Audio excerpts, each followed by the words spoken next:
Hi అండి, welcome to mass kitchen. ఈరోజు మన రెసిపీ స్నాక్ రెసిపీ అండి, బ్రెడ్ పకోడా. ఇప్పుడు మనం ఇది ఎలా తయారు చేసుకోవాలో చూద్దామండి. ముందుగా ఒక మిక్సింగ్ బౌల్లో 1 కప్పు శనగపిండి జల్లించుకుని తీసుకోవాలండి. తర్వాత అందులో ఒక 1/2 స్పూన్ కారం, 1/2 స్పూన్ పసుపు, రుచికి తగినంత ఉప్పు, కొద్దిగా కొత్తిమీర వేసుకొని అంతా మిక్స్ చేసుకోండి. ముందు పొడిగా కలుపుకోండి. తర్వాత కొద్దిగా వాటర్ పోసుకుంటూ ఉండలు లేకుండా ఇలా పలసగా కలుపుకోండి. చూడండి, ఇలా ఉంటే సరిపోతుందండి. ఇప్పుడు స్టఫింగ్ తయారు చేసుకుందామండి. స్టఫింగ్ కోసమని నేను 3 పొటాటోస్ తీసుకున్నా అండి. పొటాటోస్ని మనం ముందు మ్యాష్ చేసుకోవచ్చు, లేకపోతే ఇలా గ్రేట్ అయినా చేసుకోవచ్చు. అందులో పచ్చిమిర్చి వేసుకోవాలండి. మీరు తినే కారాన్ని బట్టి వేసుకోండి. నేను ఒకటి వేసాను. తర్వాత 1/2 స్పూన్ కారం, 1/2 స్పూన్ జీలకర్ర పొడి, 1/2 స్పూన్ చాట్ మసాలా, రుచికి తగినంత ఉప్పు, కొద్దిగా కొత్తిమీర వేసుకొని అంతా ఒకసారి కలుపుకోవాలి.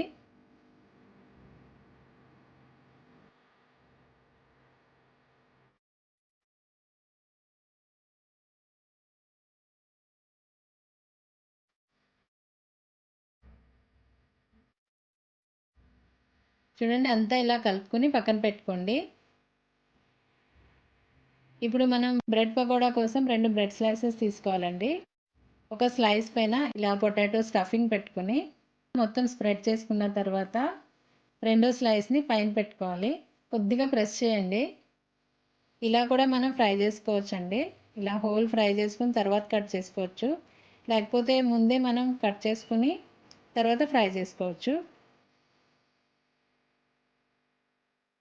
చూడండి, ఇలా మనం కట్ చేసుకోవాలి. మీకు ఏ షేప్ కావాలో అలా కట్ చేసుకోవచ్చండి. ఇప్పుడు ఇవన్నీ కట్ చేసుకుని పక్కన పెట్టుకున్న తర్వాత స్టవ్ మీద కడాయి పెట్టుకొని అందులో ఆయిల్ పోసుకోవాలండి. ఆయిల్ బాగా కాగిన తర్వాత ఇప్పుడు మనం బ్యాటర్ ఉంది కదండి, అందులో ఇలా డిప్ చేసుకోవాలి. 2 సైడ్స్ జస్ట్ ఇలా డిప్ చేసుకొని ఆయిల్లో వేసుకోవాలి.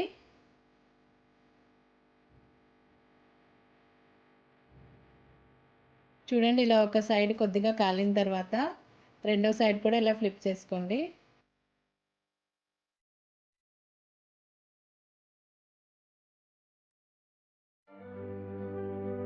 చూడండి, ఇలా 2 సైడ్స్ బాగా వేగిపోయిన తర్వాత తీసేయాలండి. నెక్స్ట్ కూడా సేమ్ ప్రాసెస్.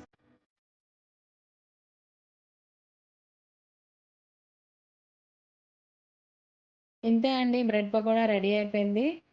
దీన్ని వేడివేడిగా సర్వ్ చేసుకోవచ్చు టొమాటో సాస్తో కానీ. ఇలా ఒట్టి తిన్నా కూడా చాలా బాగుంటుందండి. ఒకసారి తప్పకుండా ట్రై చేసి చూడండి. ఈ వీడియో మీకు నచ్చితే సబ్స్క్రైబ్ చేయండి. Thanks for watching.